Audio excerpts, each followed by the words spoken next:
Donald Trump was really in fine form last night, fine-tuning the fascism. But let's just play one more clip where Donald Trump says that the Inspector General report on the investigation, clip number 6, shows that the FBI leadership, not good people. Now, the reason why he's doing this is because Christopher Wray went out and characterized and basically pushed back on Bill Barr's characterization of the Inspector General report before it was released, or as it was being released, before the testimony by Horowitz today, where Wray said, look, we've got problems with FISA.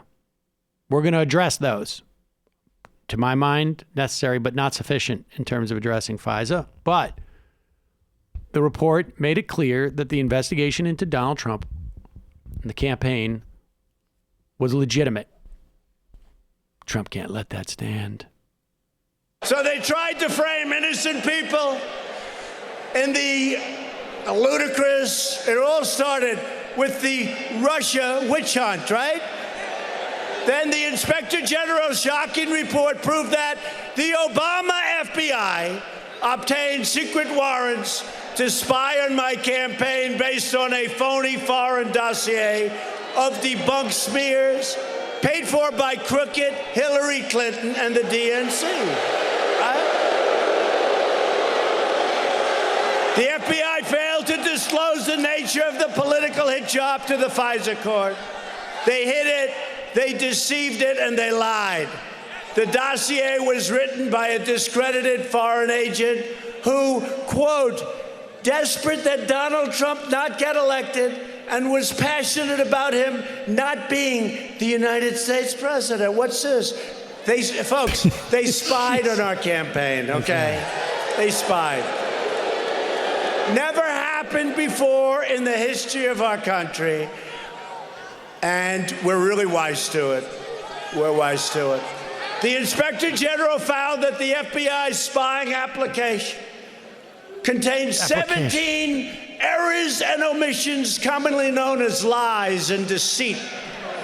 When the FBI, and you have great people in the FBI, but not in leadership.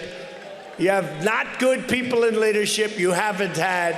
When the FBI uncovered evidence showing that we did absolutely nothing wrong, which was right at the beginning, they hid that exonerating. You know that. They hid it. Exactly. They hid it so nobody could see it, so they could keep this hoax going on for 2 years. Oh, my God. This is like Sam Kinison, like a really bad Sam Kinison set. He's just yelling. Yeah.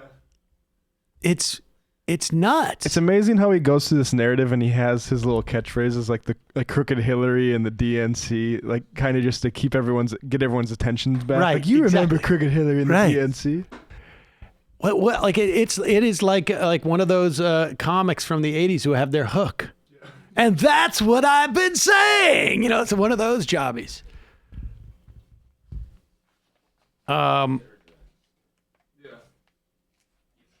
We got just a couple more clips of this because Trump was in fine form, and we're going to see more of this, folks, going forward. It's important to know what they're saying in these things. Here's Trump. One more thing about this, about the impeachment now. He's upset. He released the transcript of the Ukraine call because it was so perfect. Because it was such a perfect call, and somehow it allowed the whistleblower. He's acknowledging now that you didn't need to hear from the whistleblower. So when I said release it, and I don't like doing that because you're releasing it, it's a conversation with a foreign leader. In this case, a very fine gentleman, president of Ukraine, the new president of Ukraine. And we called them up and we said, would it be okay? Our Secretary of State made the call. Would it be okay? And they didn't know what we were talking about, but they said, yeah, it's okay. And by the way, his foreign minister, everybody, did you know they said, There was no pressure. He didn't do anything wrong. There was no pressure put on us. That didn't stop anybody. No collusion. But we released the conversation, and that gummed it up. Now, all of a sudden, we never heard from the second whistleblower. We never heard about who the informer was. The whistleblower who was going to come out strong, he's disappeared. Where's the whistleblower? He's disappeared. He's gone. Maybe our great congressman can find him, okay? But the whistleblower is gone. He flew the coop because he reported incorrectly. And the IG, who didn't want to look at the conversation, he was so anxious to turn the whistleblower report over to Congress so that Congress could have fun with it, ought to be ashamed of himself. But today, the House Democrats announced these two. There you go. Attacking the Inspector General now of the National Security Council.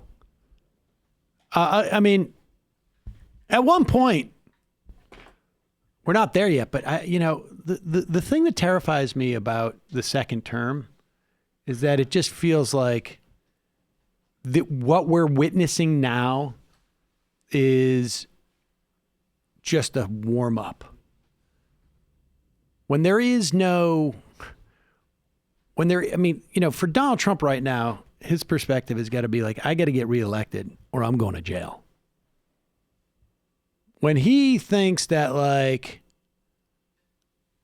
I can't get reelected, I'm just going to make the most of it. Like the Obama got reelected and I can't get reelected. But the assault on the structures of our government, I think we are just literally just seeing, this is just a preview. And I think also, the fact is that, I'm feeling it the past couple of weeks. Like 4 years, man, hard. But the idea of facing another 4 years of this, if you're in the government, you've been just sort of hanging on bare knuckle, like, we're just going to make it another 12 months. But if he wins re-election, speaking of things to be